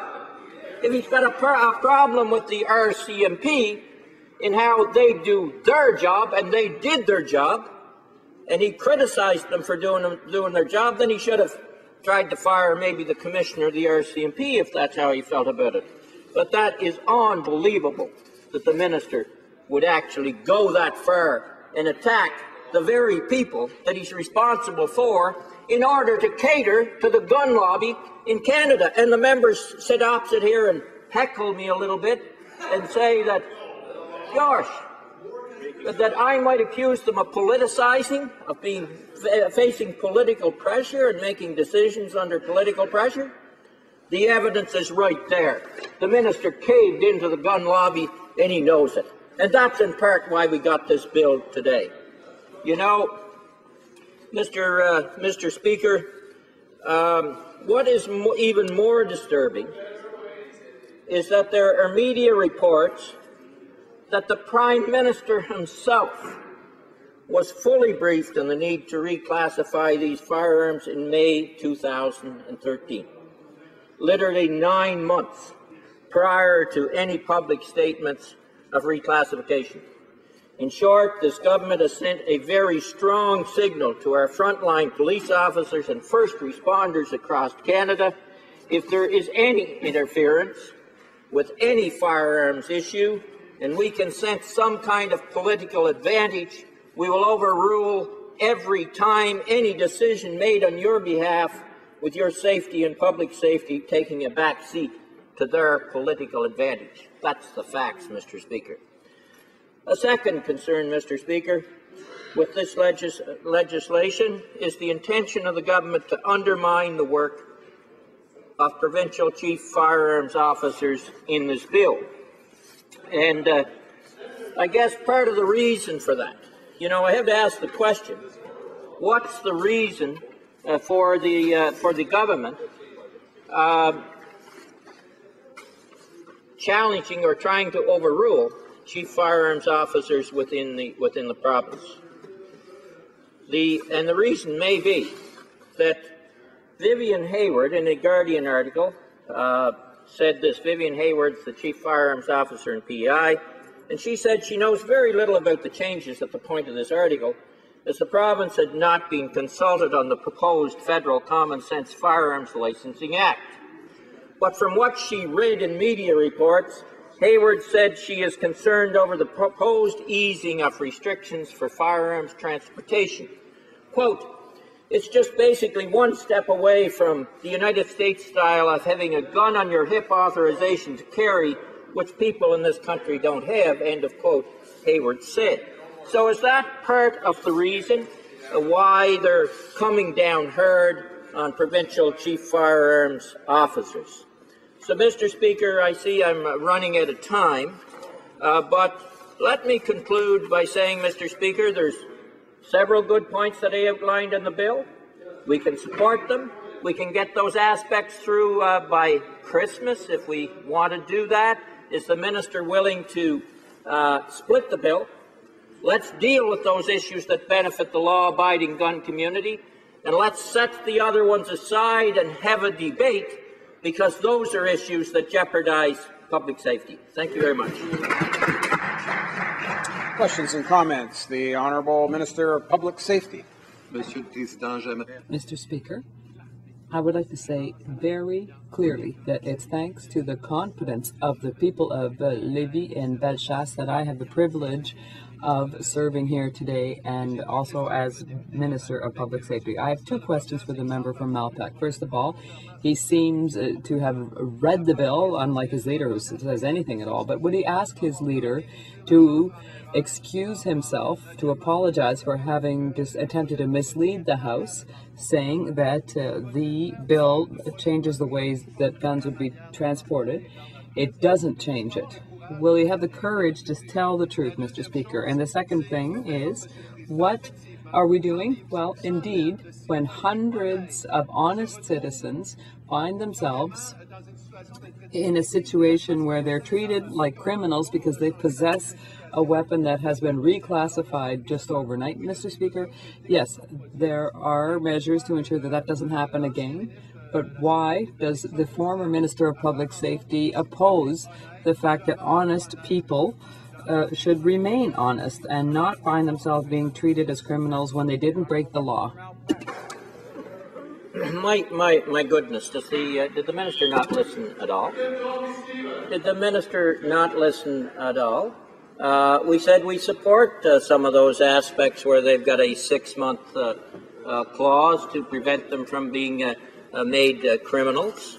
In terms of the Swiss Army rifle, if that is what the minister was talking about, there was other ways of dealing with that issue. In fact, they're not made criminals yet because the minister was able to take action under the current laws that are in the land. He doesn't need to turn the whole issue on its head, Mr. Speaker, and take the authority for classifications of guns, prohibited, restricted, non-restricted guns in this country, away from the experts in the RCMP who certainly know what they're doing, and turn that authority over to a political base of advisors appointed by the minister, probably from the gun lobby itself, and give the minister the authority to make the final decision based on political favoritism, political pressure, and other things. That's the facts. And let me mention one other thing, Mr. Speaker, because the minister accused my leader of misleading the House. The individual who misled the House, Mr. Speaker, is the minister himself, and his comments right there. Here's what the minister's staff, Mr. Speaker. Order. The Honourable Minister of Public Safety rising on a point of order. I do rise on a point of order, Mr. Speaker. Monsieur le Président, je voudrais... Mr. Speaker, I would like to have a clarification, because when you don't tell the truth in the House of Commons, do you not mislead the House? If that's the case, I say clearly again that the leader of the second party attempted to mislead the House, and I demand that he apologize and that he retract. It's an important issue. We're not playing around with public safety and people's safety, and we don't mislead people, and we don't encourage people to behave dangerously. I want clarifications on this. Again, I would just caution honourable members the use of the terms misleading the House. Members will know that if one adds some motive in that kind of a statement, or an intentional misleading has usually been referred to as being unparliamentary. So I recommend members avoid that kind of language, because it's very easy to cross that line. At the same time, the points that have been discussed here, I think, are in fact matters for debate, and I'm sure can come up in the fulsome time that we have, that the House has to debate the questions before the House. We'll give the floor back to the honourable member for Malpeque. Mr. Speaker, and we certainly wouldn't want to go beyond the parliamentary rules, but the fact of the matter is, during the briefing with the minister's staff from the minister's office on this particular bill, we received confirmation that easing the transportation regulations means that transport between locations other than those that are a condition of license will be possible with the passing of this bill. I think that opens up all kinds of problems, as the New Democratic member from Juan de Fuga, Esquimalt Juan de Fuga, said earlier in naming all the areas that under this bill you can transport weapons. Now it gets confusing. How can the police be sure that he's going between point A and point B? How can we be sure that with that gun, and yes, locked and no ammunition in the trunk, isn't stopped at a grocery store or a Canadian Tire or a service station getting gas? I mean, that's the risk, and the Minister of Public Safety is willing to accept that risk. That's wrong in the interest. We have a 10-minute period for questions and comments. We've got one question down so far, and we're about halfway through. Questions and comments. The honourable member for Esquimalt Juan de Fuga. Thank you, Mr. Speaker. I guess you're not suggesting I take the whole 10 minutes. At the beginning, you know, I was pleased to see the minister staying for the debate, but I wonder, I'm going to ask the minister from Malpeque if he thinks like I do that perhaps his extreme agitation is because of the shaky ground he's standing on in this bill. We heard the minister during his remarks in the chamber promise to change the classification of 2 guns. And I wonder, as a former Solicitor General, if he's ever seen anything like this, where a minister makes a political promise in the House of Commons about the classification of weapons. And doesn't this really point to one of the severe problems in this bill, is the politicization of classifications? Honourable member for Malpeque. No question that it points to the politicization of classifications, and I am pleased to see the minister here, and I'm pleased to see him get on his feet and raise questions. I would hope that he would encourage his parliamentary secretary and the members in the committee to give us ample time to have the witnesses to do the proper hearings on the bill at committee. And I would hope that he rethinks overnight that maybe the bill should be split, so that we could get those elements that I think a number of us could agree on here. We'll even get all-party agreement for once, Mr. Speaker, on those elements that would help law-abiding gun owners be a good thing, get it through fast, and then deal with those other issues that are a public safety concern. But the point I would make, I really find it remarkably strange when a minister of the Crown in charge of the RCMP that comes out with a press release as just an MP and puts it on the Conservative website and attacks the very people that he's supposed to be in charge of and minister of as unelected bureaucrats. Never seen it before, but it's not becoming of this minister. Questions and comments? The honourable member for Winnipeg North. Yes, Mr. Speaker, I'm wondering if the member might want to expand on the idea that the Liberal Party is advocating that the bill, in fact, be split into two. I'm not overly optimistic given the government's tendency to bring in time allocation in order to force legislation through. But I'm wondering if he might provide some comment in terms of how it is that we would be able to have that quick passage of taking what's good in the bill and taking it and putting it to the side so it can actually pass, as he put it, before Christmas. And why would the government not want to do that? It really would make you wonder why the government would want to do that. They claim to want to support law-abiding gun owners, farmers, and hunters. This is their opportunity to do so. We have, my colleague would know that the leader of the party has a catchphrase: hope and hard work. We're willing to put the hard work in, and we hope that the government would come on side so that we could get those 5 points through by Christmas for the gun owners and farmers and hunters, Mr. Speaker. That would be a good thing, but we need more time on the other aspects. The politicization of the classification of guns, the transport of guns. We need more time to hear witnesses properly to ensure that the Canadian public and police officers in this country are safe as a result of these amendments, which I do believe will damage public safety in Canada. Comments? Question commentaire. The Honourable Parliamentary Secretary to the Minister of Foreign Affairs. Thank you, Mr. Chair. And I have to tell you, the member speech opposite has probably been one of the most entertaining activities I've seen in 14 years. Right? He's a young man at heart, I know, but he should be careful about the kinds of contortions that he twists himself into. He may never be able to get himself straightened up again. He mentioned that they may have left the impression that they don't like gun owners.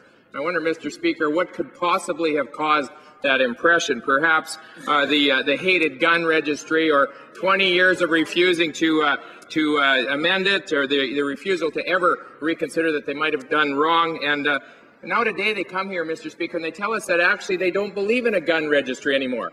This is a person who has taken at least 4 positions. He was for it when they brought it in. He was against it, he told us, but then he voted for it, and now today he says that he's against it. And so we've watched these kind of twists and turns, and I think probably one of the reasons he's speaking to us today is because he's one of the people that's most likely to change his mind again. This only makes sense, Mr. Speaker, and I'll finish up here quickly, if one thing's going to happen, and that is if the Liberals are going to go further than they did last time. Can he comment today as to whether they're actually going to go further next time and try to ban firearm ownership and confiscate firearms, if that's what they're really saying when they say we won't support a gun registry any longer? Member for Malpeque.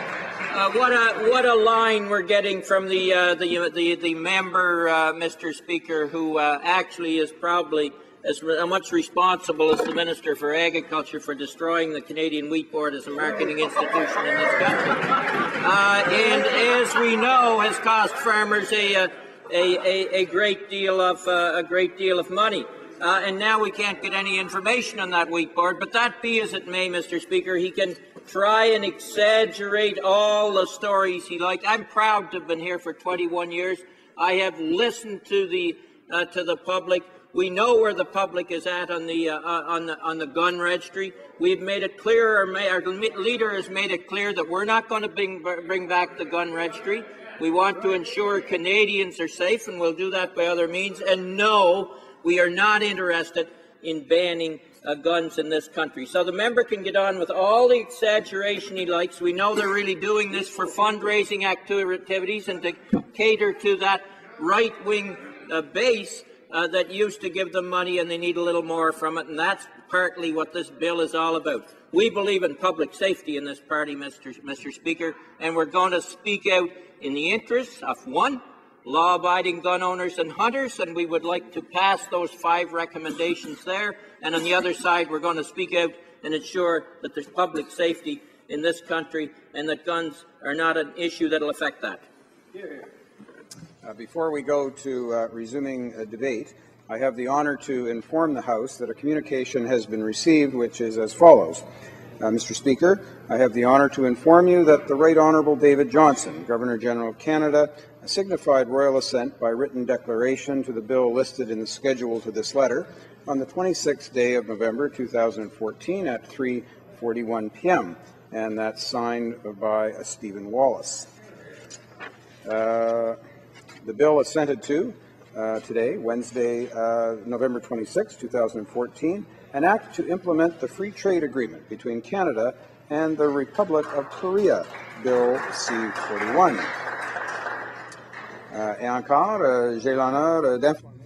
And I have the honor to inform the House that a communication has been received. Mr. Speaker, I have the honor to inform you that the Right Honourable David Johnson, Governor-General of Canada, has given royal assent to the bill mentioned in a schedule to the present document on November 26, 2014 at 3:41 p.m. Sincerely, signed Stephen Wallace. The bill having received royal assent on Wednesday, November 26, 2014, an act to implement the free trade agreement between Canada and the Republic of Korea, Bill C41, 41 rather. Debate. The Honourable Member for Dauphin, Swan River, Marquette. Mr. Speaker, thank you for this opportunity. I'm going to be splitting my time with the member for Yorkton Melville, a member of Parliament who I consider a good friend, a mentor, and who I deeply respect for his work in preserving and retaining our hunting and angling and firearms traditions. And I'm proud to stand today in the House speaking in support of Bill C42, the Common Sense Firearms Licensing Act. I first want to comment on the comments by the member for Malpeque when he sneered at people who own firearms. I am chair of the Conservative Hunting and Angling Caucus. Our caucus's mandate is to preserve and protect a way of life. That includes hunting, it includes angling, and is a strong measure of conservation. Hunting and angling groups are Canada's first and most effective conservation groups in the world. And I can see the members across laughing, but the waterfowl hunting community in North America created the The Honourable Member for Malpeque. Mr. Speaker, the member may want to misrepresent the House. We're not laughing over here, and no one smeared anglers and hunters. I'll not take that from that member opposite. If he wants to exaggerate, he can do it, but tell him to stick to the facts if you would, Mr. Speaker. Well, the member for Malpeque will know that, of course, the members, when they have their time, are free to make comments as long as they don't cross lines into unparliamentary language. There's a great degree of liberty that members can take. It's true that there is a standing order that asks members to avoid references to the absence or presence of members in the House. I don't know that that was necessarily what the member for Swan River Marquette was really getting at, but we'll let him continue. The Honourable Member, please. Oh, thank you, Mr. Speaker. He was sneering at the people who hunt and fish in this country, and the members across and the NDP were laughing as well. I was making the point that the waterfowl hunting community. The Honourable Member for Esquimalt-Juan-de-Fuca on the same point of order. Thank you very much, Mr. Speaker. Certainly, while a member may not breach a specific rule here, he's breaching the spirit of debate in the House and taking complete departure from reality of what's going on inside the House. I heard no one smear at hunters and fishers and no one laughing at him, but if he continues in this kind of way, it's going to undermine his credibility as Speaker completely, and it shows an immense disrespect for the House.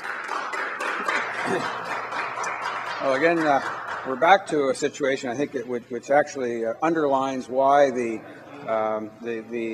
standing orders, in fact, ask members to avoid references to other members in the House, either their absence or presence. It really comes from the fact that characterizations of other members usually gets us into a spot in debate that we can quickly get to, for example, contravening the principles of, in particular, Article 18 of the Standing Orders, which really calls on honourable members to refer to other members in a respectful manner.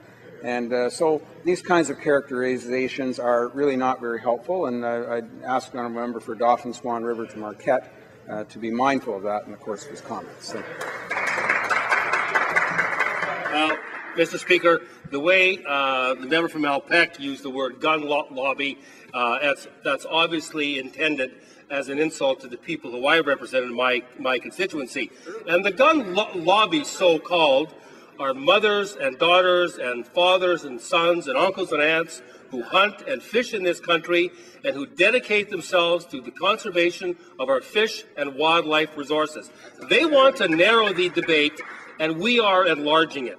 As the chair of the Conservative Hunting and Angling Caucus, I am traveling across the country, meeting with hunting, angling, and conservation groups right across this country.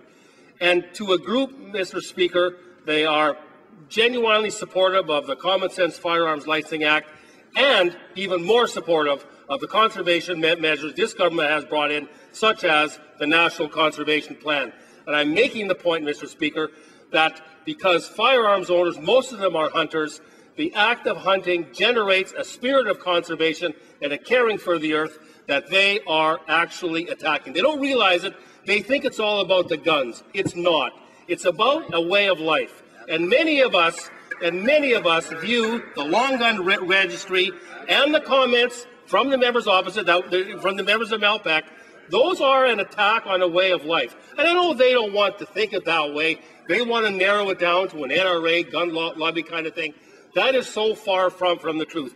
Our message from the Conservative Hunting and Angling Caucus is resonating right across this country when we say, and we point out, and we prove that this party and this government and this Prime Minister and this Minister here are standing up for a way of life that millions of Canadians cherish.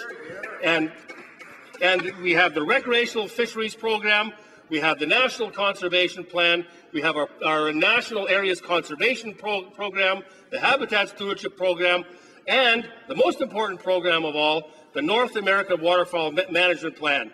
A conservation plan, 3 countries in scope, continent-wide, to conserve North America's waterfowl, and guess who supported, created, and funds that? North American hunters.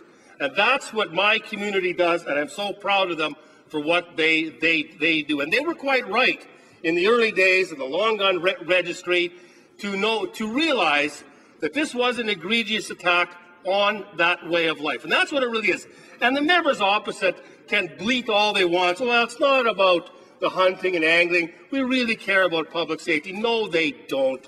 They are attacking a way of life because they don't like the people who participate in this way of life. And in Canada, there's 4 to 5 million people who hunt, fish, and trap. And it is our duty, at least on this side of the House, and again, I'm so proud to be chair of the Conservative Hunting and Angling Caucus, and I'm proud to see the member from the Yukon, my co-chair, former conservation officer, wildlife biologist, who deeply understands this way of life in the House today. So again, what the Common Sense Firearms Licensing Act does is help preserve and protect this way of life. We know that criminals are not licensed gun owners and that licensed gun owners are not criminals. But again, the logic of the old C-68 that the Liberal government put forward burdens people who are not criminals while letting criminals getting off. We see it how they vote, Mr. Speaker. Time and time again, they vote against our strong, tough on crime justice bills, looking for root causes. That's what they look for, root causes. You know what a root cause is, Mr. Speaker? Basically, when someone commits a crime, the root cause types look at those of us who are law-abiding citizens and work hard and own property. They basically say, well, it's your fault.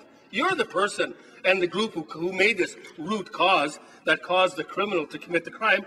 Well, on this side of the House, we know that criminals commit crimes because they're not good people. It's as simple as that, Mr. Speaker, and that is common sense.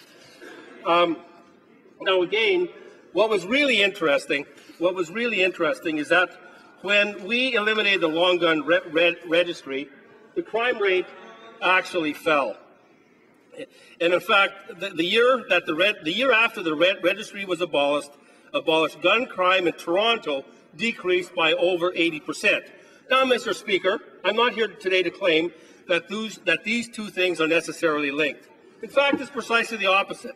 It proves empirically that measures that make left-wing politicians, like all of them across the way there, feel like they are tackling crime and are generally not worth the paper they are printed on. Now, there's more directly to address the matter that is before us today. As I said, as chair of the Conservative Hunting and Angling Caucus, I travel across the country. I meet with wildlife associations, rod and gun clubs, and everyday ordinary hunters. And without exception, the first problem that I hear when we talk about the federal firearms legislation is that there was no common sense. Well, we're bringing common sense in. And it is clear that the early laws drafted by the Liberals were crafted by someone who couldn't tell a rifle from a shotgun. Let me tell you about the Manitoba Wildlife Federation, what they had to say about this bill. They said, we support smart, cost-effective firearms policy that keeps Canadians safe, but treats gun owners fairly. We applaud the Conservative government's ongoing efforts to streamline firearms licensing in Canada to make it more effective and efficient. Now, this one is very interesting. Pardon my Manitoba High School French, but the Fédération Québécoise de Chasseurs et Pêcheurs, the Quebec Hunting and Fishing Federation, and this is a quote from them, is thrilled with this initiative. Wow. Quebec hunters are very pleased with this bill, and this is a quote, because it simplifies the license issuing process for law-abiding users while reinforcing the concepts of safety and education. That's a quote. And, Mr. Speaker, there are 575,000 Quebecers who own firearms and enjoy hunting. We are going to make sure that every one of those law-abiding Quebec firearm owners and hunters knows exactly what is in this bill, and we think that they will react accordingly. The Ontario Federation of Anglers and Hunters, 100,000 strong. The changes proposed by this government strike a balance between the need to remove administrative burdens on legal law-abiding firearms owners in Canada and government's intention to protect and enhance public safety. In our opinion, they have succeeded on both counts. So we have quotes from the hunting and angling conservation groups right across the country. So this notion that the member from Malpeque says that there's some kind of narrow base that we're appealing to is utter nonsense. These are regular, common folk who know something bad when they see it and are applauding our government's efforts to protect and preserve the grassroots hunting and, of course, the angling traditions in this country. A quick word on the authorization to transport.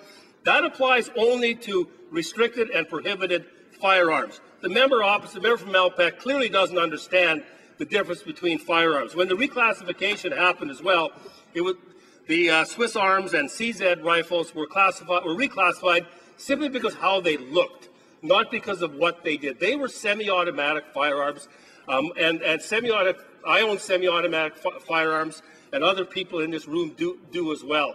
So they were reclassified because of how they looked, not what they did. Nobody is proposing that any restricted firearms ever be legalized like fully automatic firearms. I certainly would not support that. In terms of the ATT, every single time that a law-abiding shooter went to the range, they had to get a permit every single day. Now we've made it so once they get there, the first ATT, it's good. Thank you very much, Mr. Speaker.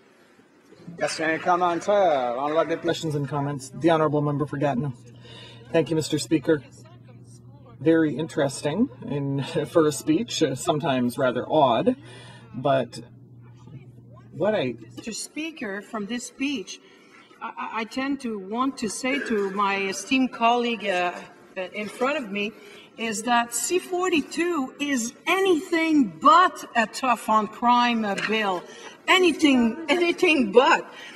But my question is more about I kind of sense that even their base is starting to feel a bit used and abused by these attempts to always parade them when they bring anything that is gun related. And I just want to quote something to him because somebody was saying, some party stalwarts were saying that they're starting to feel taken for granted.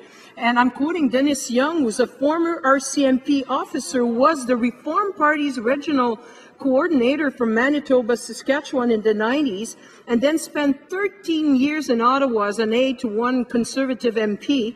Recently, when called by a Conservative fundraiser at his home, Young told him not to bother calling back until the public safety minister responded to his letter about Bill C42. He said he was miffed that after all his work for the Conservatives, he had received no real answer to his question. It all leaves us feeling a bit like we're just being used for fundraising. If they have that attitude, they're going to be disappointed. So when he talks about tough on crime legislation, how does he respond to the Minister of Intergovernmental Affairs from Quebec who said ça va à l'encontre du concept de la... This flies in the face of the concept of public safety and the safety of citizens. Swan River Marquette. Well, I'm not surprised for a minute that the member opposite would find my speech odd. She has no understanding of what I was talking about. I'm talking about, well, I expect all of them to find my speech odd. The notion of hunters and anglers and families enjoying the outdoor life as a family group with friends and eating wild game and understanding what conservation is all about. Of course that's odd to them. Now, in terms of the public safety aspect of the bill, and of course she referred to Mr. Young. I understand. I know him personally. Nothing is perfect in this world. In fact, the perfect is the enemy of the good. This is a very, very good bill. In terms of public safety, we're strengthening the provisions relating to orders prohibiting the possession of firearms or person is convicted of an offense involving domestic violence. We are going to we're going to import information sharing when restricted or prohibited firearms into Canada. So this bill strikes the right balance between ensuring needless paperwork is eliminated and the rights of law-abiding citizens are protected and the protection of public safety. Questions and comments? The Honourable Member for Trinity Spadina. I rise to ask a question about the common sense component of this bill, except that when I started to read it, the only place it's actually mentioned is in the introduction. There's actually no common sense in the bill, which is kind of interesting. But the question I have is this, and it's a very simple one for the minister. I'm trying to figure out, and I guess the House needs to know, how allowing people to drive around cities, where I assume no hunting is being done, we have some big raccoons, but they're really not that dangerous, but how driving around a city with a gun in your trunk is a safe thing to do. Cars are stolen, and we've had reported and repeated incidents of people being followed home from gun ranges and having those people robbed. How is allowing guns, and how does allowing guns driving around a city more easily make cities safer? I'm not speaking for the 4 or 5 legal gun owners who are law-abiding citizens. I'm talking for the 26 million people who don't own guns, many of whom live in those cities, and many of them are looking to the government to make their cities safe from the illegal use of guns, in particular assault rifles. The Honourable Member for Dauphin, Swan River Marquette. Well, under our watch in Toronto, gun crime is down 80%. That result speaks for itself. In terms of the authorization to transport, often called an ATT, it applies to prohibited and restricted firearms. Now, a criminal will never register a handgun. A law-abiding citizen will. The criminal will never apply for an ATT. A law-abiding citizen will. By streamlining the process, so once the owner of a restricted firearm who is legally authorized to own it gets an ATT, that person is allowed to use that over the time period that their license goes for. I think that's strictly common sense. And I think we can safely see the gun crime rate in Toronto continue to go down. Now, the knife crime rate in Toronto keeps going up. Now, perhaps we can ask the members opposite to help us with our tough on crime policies, but I doubt it. Before we resume debate in the honourable member for Yorkton Melville, I'll let him know that there's actually only 5 minutes remaining in the time permitted for government orders today. However, he will know that he'll have that 5 minutes and, of course, the remaining 5 minutes when the House next resumes debate on this question. So we'll get started anyway for 5 minutes. The honourable member for Yorkton Melville. Thank you, Mr. Speaker, and 5 minutes is hardly enough time for me to go over all the things I'd like to go over, but I will begin and finish it another day.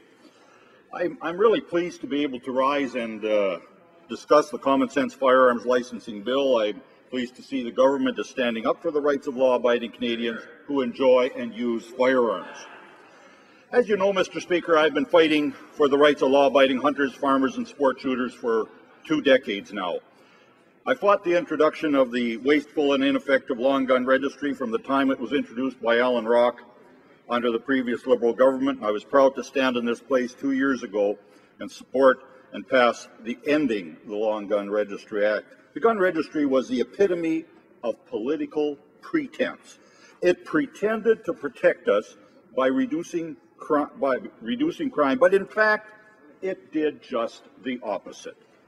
A long and short of it is that criminals don't register their guns and they don't obey laws. And it was about time people realized that spending $2 billion of taxpayers' money to keep a list of property of individuals predisposed to obey the law was not a good use of resources. And equally, I'm glad to see that this bill today takes strong measures to focus the use of resources on that which actually prevents crime, rather than simply seeking to disarm Canadians. This legislation will streamline licensing and eliminate needless red tape for responsible gun owners, and it's something that I have advocated for many years. In fact, some measures in Bill C42 also can be found in my 2009 private members bill C301. They're housekeeping items that will simplify procedures without reducing public safety. Items like merging the possession-only license with the possession and acquisition license, for instance, or making the authorization to transport a restricted firearm, more commonly known as ATT, a condition of a restricted license. Let me explain for those in the House who are less familiar with firearms regulation what an ATT is. An ATT is a document that specifies where a licensed restricted firearm owner may take their property. It may contain a variety of locations, or it may be very specific. This is dependent on the whim of the provincial chief firearms officer. It's not in legislation. If travel to a location outside of those previously approved is needed, more forms must be filled out and more approval must be sought. Some may say that this level of rigor is needed, as restricted firearms could be dangerous in the wrong hands. But the fact of the matter is that those with restricted firearms licenses get a background check every day. And the application for an authorization to transport isn't even shared with local law enforcement. It's the definition of wasteful paperwork. And it's frustrating for me to sit here and listen to people talk about this thing when they know very little about it. And hopefully, if we get to questions and comments, I can explain more about the lack of knowledge here in regards to this issue. The government trusts a restricted license holder to have a restricted firearm in their home. They should trust them to travel to appropriate locations to use the firearm. Some have said that this will allow for conceal and carry by the back door. Absolutely false. All safe transport requirements remain in place, such as unloading the firearm, renting it inoperable, and placing it in a locked case. The logic that these ATTs, which are not shared with law enforcement, will somehow reduce crime is the same logic put forward by those who think that registering a firearm will somehow reduce crime. At the end of the day, violent crimes committed with firearms are committed by evil people with evil intentions. No amount of paperwork or regulation will divert them from their path of wanton destruction. What will stop them is being incarcerated for a lengthy period of time, and this is why we passed mandatory prison sentences for those who commit crimes with firearms, and we created a specific offense for drive-by shootings. These measures truly increase public safety and reduce the cost of crime. That is what we're focusing on. tackling those who are predisposed to break the law rather than those who are simply trying to enjoy a way of life that has been part of Canada's heritage since Confederation. The focus on safe and sensible firearms policy is why this bill amends the criminal code to establish firearms prohibition orders for those convicted of domestic violence. Once this bill is passed, those convicted of serious domestic violence offenses, which include offenses against a spouse, common law partner, or dating partner, will be subject to a mandatory prohibition from owning restricted or prohibited firearms and from owning long guns for a minimum of 10 years. I thank you, Mr. Speaker, for the time. I'm sorry I had to split this bill and speak to it at a later date, but I look forward to some healthy debate in this House because there are some serious misconceptions which need to be addressed. Thank you, Mr. Speaker. And the honourable member for Yorkton Melville will indeed have another 5 minutes when the House next takes up debate, and of course the usual 5 minutes for questions and comments. It being 5:30 p.m., the House will now proceed to the taking of the deferred recorded division on the amendment of Mr. Gauguin to the motion at second reading of Bill C-583. Call in the members.